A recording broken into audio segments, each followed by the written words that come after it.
নমস্কার, trading journey চ্যানেলে আপনাদের স্বাগত।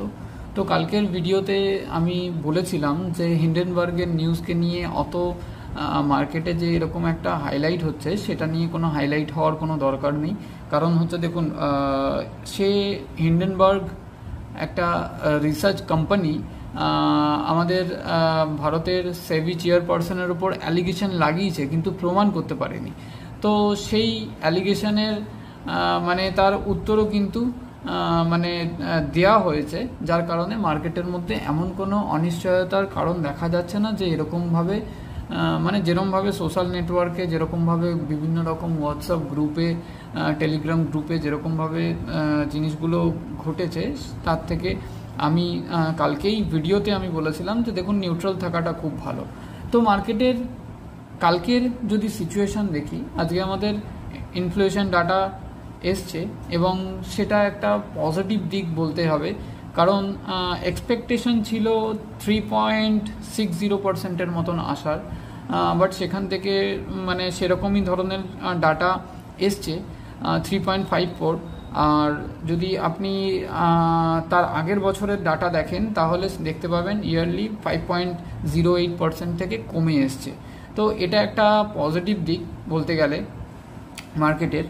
আর সব থেকে বড় ব্যাপার হচ্ছে, আমি গ্রুপের মধ্যে, হোয়াটসঅ্যাপ গ্রুপে আলোচনা করেছিলাম যে এই যে 3টে নাগাদ যেই ফলটা এলো মার্কেটের মধ্যে, এই শার্প ফলটা এলো, এটা কিন্তু আসা একটা নিউজ বেস ফল এসছে মার্কেটের মধ্যে। অনেকেই আমায় জিজ্ঞেস করছিলেন যে হঠাৎ করে মার্কেট কি হলো, যে এখান থেকে একটা মার্কেট একটা মানে এখান থেকে একটা বুলিশ প্রাইস অ্যাকশন দিল, প্রাইস অ্যাকশন দিয়ে মার্কেট ওপরে উঠে এক্সপেকটেশন ছিল যে মার্কেট এই লেভেলটা পর্যন্ত রিটেস্ট করে তারপর একে হয়তো ব্রেকআউট দেবে, বাট এখান থেকে কি করলো, এখান থেকে মার্কেট একটা শার্প ফল ডাউন সাইডে করে দিল।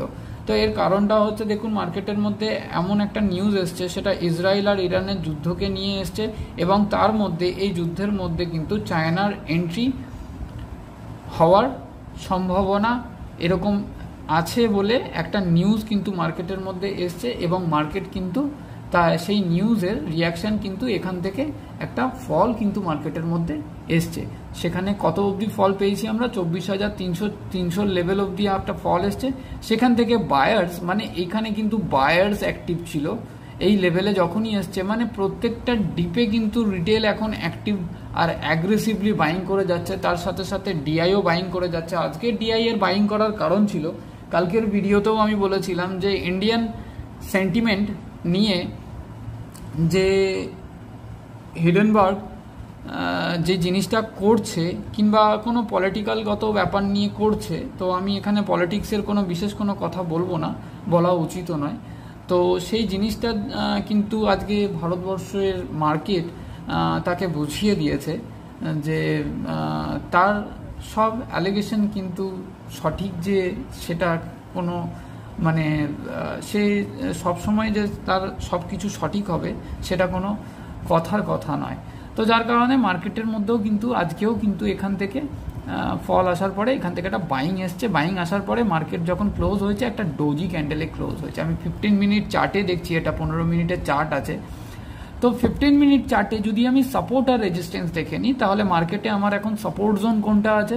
সাপোর্ট জোন আমার পাচ্ছি হচ্ছে 24,320-22 লেভেল, এই জোনটা, যেই জোনটা পর্যন্ত মার্কেট এখান থেকে মানে মার্কেট তো একটা গ্যাপ ডাউন ওপেন হয়েছে, গ্যাপ ডাউন ওপেন হয়ে মার্কেট এখানে ওপেন হওয়ার পরে মার্কেট এখান থেকে একটা শার্প ফল মার্কেটের সকালবেলায় দেখা গেছে, সেখান থেকে মার্কেট কিন্তু রিকভার দিয়েছে। যদি আজকে আমরা নিচের দিকে ডাউন সাইডের মুভমেন্টাম দেখি, তো ডাউন সাইডের মুভ কত অবধি মার্কেট গেছে, 24,212 ও 24,210 লেভেল অবধি মার্কেট ডাউনে গিয়ে সেখান থেকে মার্কেট একটা ভালো পরিমাণে রিকভার দিয়েছে। এবং এই রিকভারটা দেওয়ার পেছনে কিন্তু আজকে ভারতবর্ষীর মানে হাত অনেক বড় আছে, এবং তার সাথে সাথে ডিআই এর হাতও অনেক বড় আছে। কারণ নর্মালি আপনি যদি স্টকেজ ডাটা দেখেন, স্টকেজ ডাটা তো দেখলে আপনি দেখতেই পারবেন যে এফআই ক্যাশ মার্কেটে আজকেও সেল করেছে 4,680 কোটি। তো এটা ন্যাচারাল ব্যাপার না, সেখানে ডিআই আজকে বাইং করেছে 4,477 কোটি।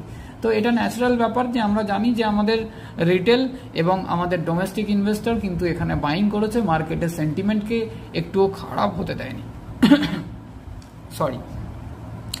তো কালকে আমি ভিডিওর মধ্যে বলেছিলাম হয়তো এমন হতে পারে, কালকে আমি এই কথাটা পুরোপুরি উল্লেখ করে বলেছিলাম যে হয়তো এমন হতে পারে যে হিডেনবার্গের এই নিউজটা আসার পরে তারপর পুরো ভারতবর্ষ এবং রিটেল ইনভেস্টার, ডোমেস্টিক ইনভেস্টার এক হয়ে যেতে পারে, কালকে একটা বড় বাইং করে মার্কেটকে ওপর দিকে তুলে নিয়ে যেতে পারে। তো সেম টু সেম সেরকমই হয়েছে মার্কেটের মধ্যে, ঠিক আছে।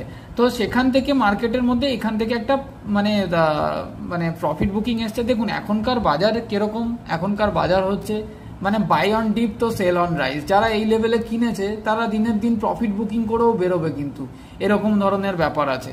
কিছু মানুষ হয়তো হোল্ড করে যায় যে আরও তারা এক্সপেক্ট করে যে হ্যাঁ মার্কেট আরও উপরে উঠবে। কিছু মানুষ আছে যারা এখান থেকে যদি বাই করে কিংবা এই লেভেল থেকে বাই করছে, এই লেভেল থেকে বাই করছে, তারা কিন্তু এই লেভেলে যখনই পৌঁছচ্ছে সেখান থেকে কিন্তু প্রফিট বুকিং করছে।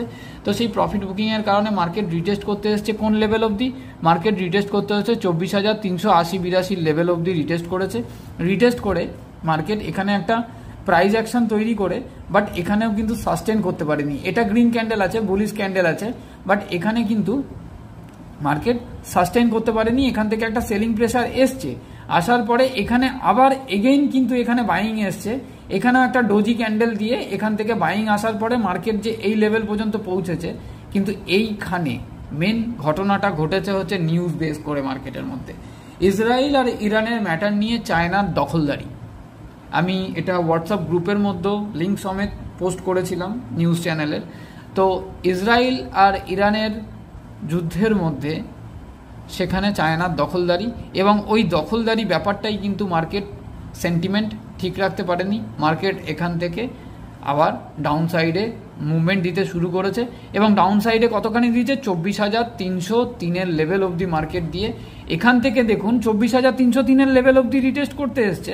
বাট এই লেভেলটাও রিটেস্ট করতে মানে এই লেভেলটা দেখুন, এই জোনটা দেখুন, এই লেভেলটা রিটেস্ট করতে এসে এখান থেকে মার্কেটের মধ্যে একটা বাইং আছে। যদি বাইং না থাকতো তাহলে এই উইকটা তো থাকতো না, না? এটা তো ন্যাচারাল ব্যাপার। একটা হ্যাঙ্গিং ম্যান টাইপের ক্যান্ডেল করে দিল, তারপরে একটা ডোজি ক্যান্ডেল করে দিল, যেটা ইনডিসাইডেড ক্যান্ডেল হয়, মার্কেটকে কোনো ডিসাইড করার মতন সিচুয়েশন নেই। তো এখানে বাইং এসছে মার্কেটের মধ্যে, এবং এখানে কিন্তু ইনডিসাইডেড হয়ে রয়েছে মার্কেট। এটা ডোজি ক্যান্ডেল ফরমেশন দিয়েছে। এবার আমি চলে যাব একটু 5 মিনিটের ক্যান্ডেলে, তাহলে জিনিসটা বুঝতে একটু সুবিধা হবে। 5 মিনিটের ক্যান্ডেল যদি দেখি মার্কেটের মধ্যে সিচুয়েশন দেখুন, এটা মার্কেটের লো আজকের, এটা আজকের লো মার্কেটের। এখান থেকে মার্কেট একটা গ্যাপ ডাউন ওপেন হয়েছে। মার্কেট এখানে গ্যাপ ডাউন ওপেন হওয়ার পরে মার্কেট সাস্টেন করতে পারেনি, মার্কেটকে আরও নিচের দিকে নামিয়েছে। এখানে একটা ডোজি ফরমেশন দিয়ে বাইং এখানে এসছে।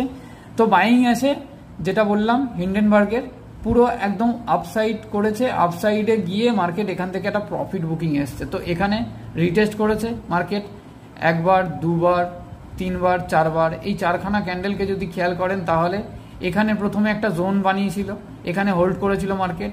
বাট এখানেও একটা সেলিং প্রেসার আসার পরে এই জোনটা আবার করলো মার্কেট। এই জোনটা থেকে মার্কেট আবার চেষ্টা করলো উপর দিকে ওঠার, বাট উঠতে পারলো না। সুইং হাইকে ব্রেক করতে পারলাম না আমরা। নিফটির মধ্যে দেখুন, যদি সুইং হাইকে ব্রেক করতে পারিনি তো মার্কেট আবার এখান থেকে আরেকবার রিটেস্ট করলো এই লেভেলটাকে, এই জোনটাকেই রিটেস্ট করতে এসছে। বাট এবার সুইং লোকে কিন্তু ব্রেক করতে পারিনি। আমার তো এটা সুইং লো ছিল 24,380-82, সরি হ্যাঁ 24,380 লেভেল আমার সুইং লো ছিল। বাট এখানে যে রিটেস্ট করলো মার্কেট, এখান থেকে কিন্তু সুইং লোকে ব্রেক করতে পারলো না। এখান থেকে বাজারকে আবার একটা ডাব্লুর মতন ফরমেশন যদি দেখেন তাহলে আমি এই জিনিসটা একটুখানি দেখাই, ফরমেশনটা ক্লিয়ার করছি।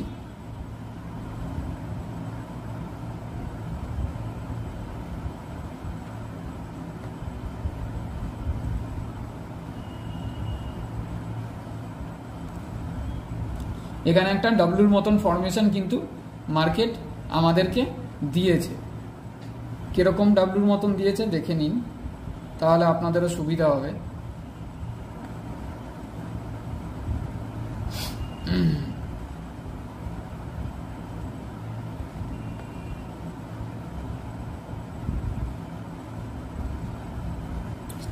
তো এখানে একটা ডাব্লুর মতন ফরমেশন যে মার্কেট দিল, এখানে কিন্তু মার্কেট কি করলো, এখানে সাস্টেন করতে পারলো না। কারণটা কি? কারণ ওই নিউজ বেস করে মার্কেটকে আবার নিচের দিকে নামিয়ে মার্কেট এতখানি অবধি রিটেস্ট করলো।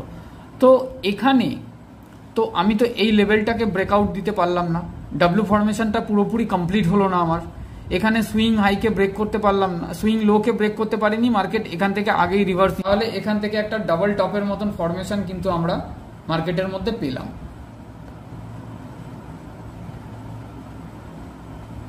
মার্কেট এতখানি অবধি রিটেস্ট করলো, এরকম ধরনের একটা ফরমেশন পেলাম। তো এই লেভেল থেকে এখানে কি হলো, এখানে এটা আমার সুইং হাই ছিল, রিসেন্ট হাই, তো এটাকে আমি ব্রেক করতে পারলাম না, মার্কেট এখান থেকে একটা শার্প সেলিং এলো, সেন্টিমেন্ট মার্কেটের খারাপ করে দিল এই লেভেলটাতে। যদি দেখেন তাহলে তিনটে সময়ের ক্যান্ডেল এই লেভেলটায় মার্কেটের মধ্যে একটা সেলিং প্রেশার মার্কেটের মধ্যে এলো। তো মার্কেট এখান থেকে একটা রিভার্স করলো, রিভার্স করে মার্কেট এই জোনটায় গিয়ে সেখানে সাস্টেন করতে পারলো না, সেখান থেকে মার্কেটের মধ্যে আবার নিচের দিকেই রিটেস্ট করতে এলো। এবার এখানে যদি আপনি দেখেন যে এই ক্যান্ডেলটা লাস্ট যেই 5 মিনিটের ক্যান্ডেল যেটা ক্লোজিং আছে সেটা কিন্তু বিয়ারিশ ক্লোজিং গেছে। তো এখানে আমাকে একটা কি ইঙ্গিত দিচ্ছে যে মার্কেটের মধ্যে একটা 5 মিনিটের ক্যান্ডেলে আমাকে এটাই ইঙ্গিত দিচ্ছে মার্কেটের মধ্যে একটা গ্যাপ ডাউন ওপেন হওয়ার সম্ভাবনা আছে। তো গ্যাপ ডাউন ওপেন হলে কত অবধি গ্যাপ ডাউন ওপেন হতে পারে, হয় 319-20 লেভেল, এই লেভেলটা, না হলে এই জোনটা 300 লেভেল, এই জোনটা। বাট এতখানি 348-47 লেভেলে যখন আমার মার্কেটের ক্লোজিং আছে, তো মার্কেটের কাছে একটা নিফটির মধ্যে একটা এক্সপেকটেশন থাকবে যে নিফটি কিন্তু এতখানি অবধি একটা গ্যাপ ডাউন ওপেন হতে পারে। হ্যাঁ দেখুন, এগুলো পুরোপুরি অ্যাজাম্পশন, এমন নয় যে এটা 100% ধ্রুব সত্য হয়ে যাবে, আমি বললাম বলেই যে গ্যাপ ডাউন ওপেন হবে সেটা কোনো নয়। কিন্তু আসল লজিকটা দেখবো আমরা স্টকেজ ডাটাতে, যে কালকে মার্কেট গ্যাপ আপ ওপেন হবে না গ্যাপ ডাউন ওপেন হবে, সেটা নিয়ে দেখবো। তার আগে একটু দেখে নেব ব্যাংক নিফটির মধ্যে সিচুয়েশন কি আছে। ব্যাংক নিফটির মধ্যেও দেখুন, যদি আমি 5 মিনিটের ক্যান্ডেলে দেখি, তো ব্যাংক নিফটির মধ্যেও দেখুন সেম সিচুয়েশন। ব্যাংক নিফটি এই লেভেল অবধি হাই 50,997 এর লেভেল, মানে 50,600 লেভেল অবধি কাছাকাছি গিয়ে মার্কেট ওখান থেকে একটা সেলিং প্রেশার কিন্তু ব্যাংক নিফটির মধ্যেও এসছে, এবং ব্যাংক নিফটি রিটেস্ট করেছে। রিটেস্ট জোনটা যদি দেখে না যায়, তাহলে এই জোনটা অবধি ব্যাংক নিফটি রিটেস্ট করেছে, 50,652-53 জোনটা, সেখান থেকে কিন্তু ব্যাংক নিফটির মধ্যে কিন্তু একটা উল্টো ধরনের গতি দেখা যাচ্ছে। এখানে কিন্তু একটা বুলিশ ক্যান্ডেলে ব্যাংক নিফটি ক্লোজিং দিয়েছে। তো বুলিশ ক্যান্ডেলে যখন আমি ক্লোজিং পাচ্ছি, তো এবার আমি দেখে নেবো ব্যাংক নিফটি আমার ক্লোজিং কোথায় আছে, 50,750 প্রাইস অ্যাকশন যা আছে সেই নিয়ে ব্যাংক নিফটির মধ্যে কিন্তু প্রবাবিলিটি আছে ব্যাংক নিফটি কালকে কিন্তু একটা মানে একটা মোমেন্টাম কিন্তু ব্যাংক নিফটির মধ্যে আমরা পেতে পারি, যেভাবে প্রাইস অ্যাকশন দিয়ে আজকে ক্লোজিং দিয়েছে। তো এই ক্যান্ডেলটাকে যদি দেখেন, আগের 5 মিনিট ক্যান্ডেলকে এই ক্যান্ডেল পুরো এঙ্গলফ করে সেখানে ক্লোজিংটা আছে এই লেভেলে। ক্লোজিং থাকার পরে সেই লেভেলে ব্যাংক নিফটির মধ্যে কিন্তু কালকে প্রবাবিলিটি থাকবে ব্যাংক নিফটি কিন্তু এখানে একটা মানে আপসাইড মুভমেন্ট দিয়ে একটা ওপেনিং কিংবা একটা ফ্ল্যাট ওপেনিং হওয়ার সম্ভাবনা কিন্তু ব্যাংক নিফটির মধ্যে কালকে থাকবে। যেহেতু নিফটির মধ্যে একটা প্রেশার আছে, তো ব্যাংক নিফটির মধ্যেও কিন্তু একটা প্রেশার কিন্তু সেই প্রেশারটা থাকবে। তো ব্যাংক নিফটির মধ্যে একটা ফ্ল্যাট ওপেনিং, তাহলে নিফটির মধ্যে দেখছি আমরা গ্যাপ ডাউন, ব্যাংক নিফটির মধ্যে আমরা দেখছি যে একটা হালকা গ্যাপ আপ ওপেন হওয়ার সম্ভাবনা কিংবা ফ্ল্যাট ওপেনিং হওয়ার সম্ভাবনা মার্কেটের মধ্যে আছে। তো ফাইনাল কিভাবে প্রেডিকশন করব সেটাই আমার দেখার বিষয়, সেটা আমি স্টকেজ ডাটাতে চলে যাব। তো এখানে যদি আমি দেখি ব্যাংক নিফটির মধ্যে সাপোর্ট জোন কোনটা, সাপোর্ট জোন হচ্ছে আমার এইটা 50,705 লেভেল, এই জোনটা, যেই জোনটাকে ব্যাংক নিফটি লাস্ট রিটেস্ট করতে এসেছিল, এবং তারপরে এই জোনটাও আমার একটা সাপোর্ট জোন হবে 50,641 লেভেল। তারপরের জোন যদি দেখে নিই, তাহলে এই জোনটা 50,600 লেভেল, তারপরের জোন হচ্ছে 50,494 বা 500 জোন আপনি বলতে পারেন। এই জোনটা ব্যাংক নিফটির মধ্যে একটা সাপোর্ট জোন। আর রেজিস্ট্যান্স জোন যদি দেখি, 50,800 ওপরে যতক্ষণ না ব্যাংক নিফটি ওপরে ব্রেকআউট দিতে পারছে কিংবা বুলিশ প্রাইস অ্যাকশন করতে পারছে এই জোনের মধ্যে, ততক্ষণ পর্যন্ত কিন্তু 50,887 লেভেল আমরা এক্সপেকটেশন করব না। আর 50,887 লেভেলে যদি ব্যাংক নিফটি সাস্টেন করতে পারে, তবে গিয়ে 50,963-65 লেভেল কিন্তু আমরা ব্যাংক নিফটিকে চলতে পারবো নিয়ে। তো এটা ব্যাংক নিফটির মধ্যেও সেম সিচুয়েশন, ওই টাইমিং, একই টাইমিং, ওই নিউজ বেস করে ব্যাংক নিফটিও কিন্তু একটা রিজেকশন ফেস করেছে, সেখান থেকে একটা বাইং এসছে, বাইং আসার পরে কিন্তু ব্যাংক নিফটিও এই জোনটার মধ্যেই কিন্তু ক্লোজিং দিয়েছে। তো আসুন এবার দেখে নেব মেন যেটা আমাদের টপিক, সেটা হচ্ছে স্টকেজ ডাটা। স্টকেজ ডাটা আগেও দেখিয়েছি, এখনও আরেকবার দেখিয়ে যাচ্ছি যে ক্যাশের ডাটা যদি দেখেন তাহলে নিউট্রাল ডাটা আছে এফআইডিআই এর মিলিয়ে, মানে ওই আপনার 70, 80, 90, 100 কোটির মতন সেলিং প্রেশার আছে। তো হিসেব মতন দেখতে গেলে যেটুকুনি থাকুক না কেন সেটা একটা নেগেটিভ ডাটা। এদিক থেকে যদি দেখেন যে ইন্ডেক্স ফিউচারের যদি ডাটা দেখেন তাহলে 422 কোটি সেলিং আছে, এটাও একটা নেগেটিভ পয়েন্ট। এবং এখানে পজিটিভ পয়েন্ট যদি দেখা যায় তাহলে 5124 কোটি সেলিং আছে। তো সেলিং যদি দেখে নিই কার কার মধ্যে সেলিং আছে, নিফটির মধ্যে দেখুন, নিফটির মধ্যে 1064 মানে নিউট্রাল জোন আছে। ব্যাংক নিফটির যেই কথাটা আমি বলছিলাম যে বুলিশ প্রাইস অ্যাকশন দিয়েছে, যার কারণে দেখুন এর যদি ডাটা দেখেন তাহলে 10,255 কোটির একটা সেলিং আছে ব্যাংক নিফটির মধ্যে। এবং ফাইন্যান্সিয়াল সার্ভিসের মধ্যে কিন্তু 1092 কোটির মতন একটা সেলিং আছে। তো এদিক থেকে দেখতে গেলে অপশনের ডাটা কিন্তু বুলিশ আছে, আর এদিক থেকে স্টক ফিউচারের ডাটাও কিন্তু পজিটিভ আছে। তো এদিক থেকে যদি দেখেন তো মার্কেটের একটা কালকে সেন্টিমেন্ট এরকম থাকবে, মার্কেট কিন্তু কালকে না গ্যাপ আপ না গ্যাপ ডাউন, একটা ফ্ল্যাট ওপেনিং হওয়ার সম্ভাবনা কিন্তু মার্কেটের মধ্যে থাকবে। আজকের আমাদের ইনফ্লেশন ডাটার এসছে, সেটা ডাটা যদি দেখেন আপনি, আমি গ্রুপের মধ্যেও শেয়ার করেছি, সিপিআই ডাটা আমাদের ঠিকঠাক পজিশনেই এসছে 3.54-এর 3.54%, যেটা এক্সপেকটেশন ছিল 3.6% আসার। তো প্রিভিয়াস ইয়ারের জুলাইয়ের ডাটা ছিল 5.08, তার থেকে অনেক কমে এসছে। তো এটা একটা পজিটিভ নিউজ আমাদের মার্কেটের জন্য। আর যদি আপনি মানে এরকম ধরনের দেখেন, যেমন এটা সিপিআই ডাটা অনেকটা ভ্যারি করে রেড কার্ড হওয়ার জন্য। তো সেই সেন্টিমেন্ট কিন্তু মার্কেটের মধ্যে কতখানি কার্যকরী হবে না হবে সেটা কালকের মার্কেটই প্রাইস অ্যাকশনই বলে দিতে পারে। তো এই ভিডিওটা অনলি ফর এডুকেশনাল পারপাস, এখানে কোনো বাই অ্যান্ড সেলের রিকমেন্ডেশন নয়, আমি কোনো সেবি রেজিস্টার নই, কোনো পুট কিংবা কলের কোনো রেকমেন্ডেশন নেই।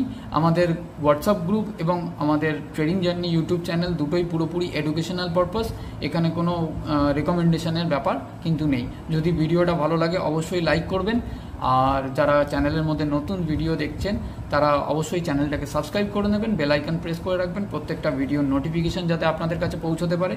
আর যদি কোনো ভুল হয়ে থাকে তো অবশ্যই ছোট ভাই হিসেবে ক্ষমা করে দেবেন, এবং সেই ভুলটা কিন্তু কমেন্টে অবশ্যই জানাবেন যে আমার কোন জায়গাটায় ভুল হচ্ছে, তাহলে আমিও কিন্তু আপনাদের কাছ থেকে অনেক কিছু শিখতে পারবো। তো আমাদের মেন মোটিভ হচ্ছে আমাদের শিক্ষা।